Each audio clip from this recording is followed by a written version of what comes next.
Peace, everybody. This is Bill Biggz. I'm here today to give y'all some tips on how to make some hot drum patterns for your production. You ready? Let's get it. So the first thing you're going to want to do is you're going to want to go find yourself a breakbeat sample. Now me, I suggest TrackLib. This is where I go get all my samples from.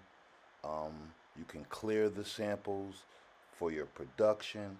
It has great affordable plans, and the samples is crazy. So for me, it's like actually going to any record store I want. They have everything. The selection is crazy. They even have some producers, they give up some of the music that they've used in previous tracks. So again, I live by TrackLib. I only get my samples from TrackLib, and I'm a satisfied customer with TrackLib. So that's just a little nugget I gave you right there. I just gave you a little nugget. That's where you want to go get your samples. So you go in there, you find your breakbeats. Me, I personally have already had I've snatched what I want, and I put them to the side, so when I get ready to use them, I don't have to go dig. But that's just my little OCD on how I do things. All right, so that's the tip number one. So I got a project that I already got started. I'm gonna load it up. As you see, I'm using the MPC one. I'm gonna load up the project just so that we can move this video along. The process is pretty simple. And just in this video, I'm going to give you the technique. In other videos, I'll show you how to boost your drums up,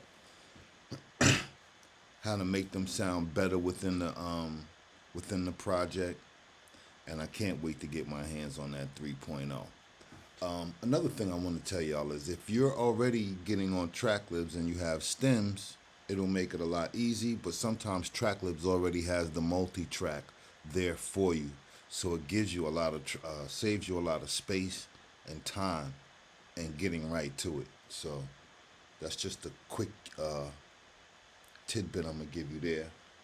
All right, so let's get into main.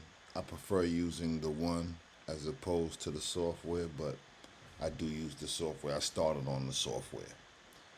So my drums are here. Oh, let's move it to MIDI, excuse me.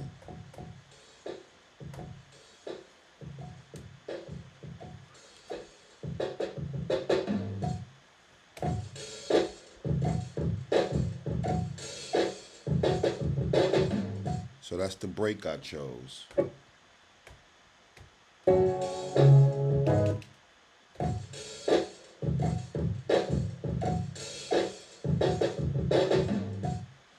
Now that's the break, right? But what you want to do is you want to get you a kick.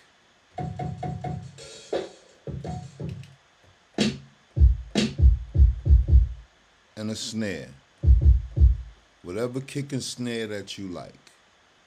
So you're going to get your break. You're going to sequence your break.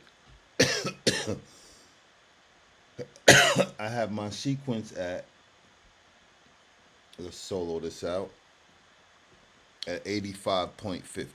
As you can see right here, the drum pattern.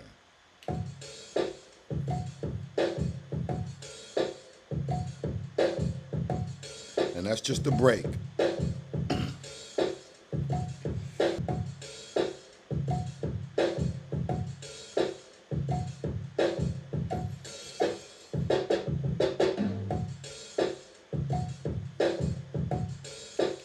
So that's all parts of the break. I did a few parts of the break, so it's...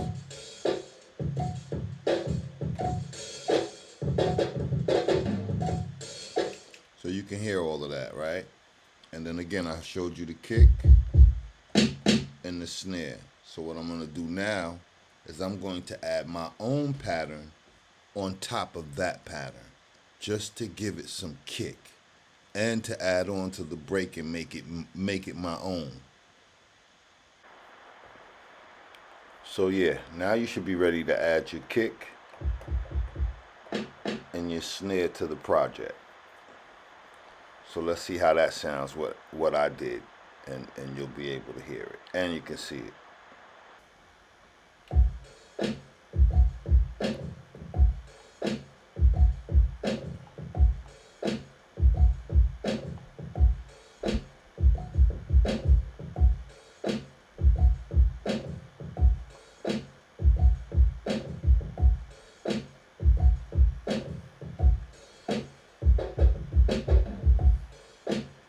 And I got that as my hook, and then I have a verse, and where I switch up the pattern.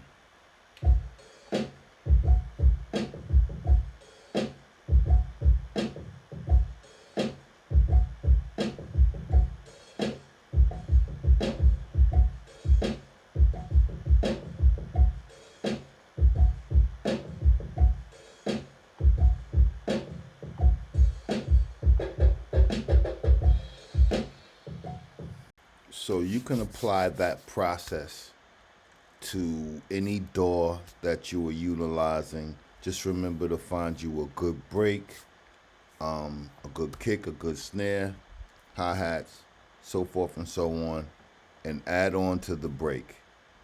Guaranteed you're gonna get fire 90% of the time. Now that's on you, and I don't know what you do, but I always look for rare and exclusive breaks to add on to. So, with that being said, click like, subscribe, hit that bell for notifications. Make sure if you have any comments, hit me below. Let me know if you like or dislike what I said. We can talk about it. We can get it popping. You know what I mean? But yeah, so that's a good tip right there. I just gave y'all my little secret on how I make my drums. In the next video, I'll show you how I add samples, and we'll take this beat from where it's at to completion. So again, click like, click subscribe, hit that bell for notifications, leave your comments, make sure I can hear from you.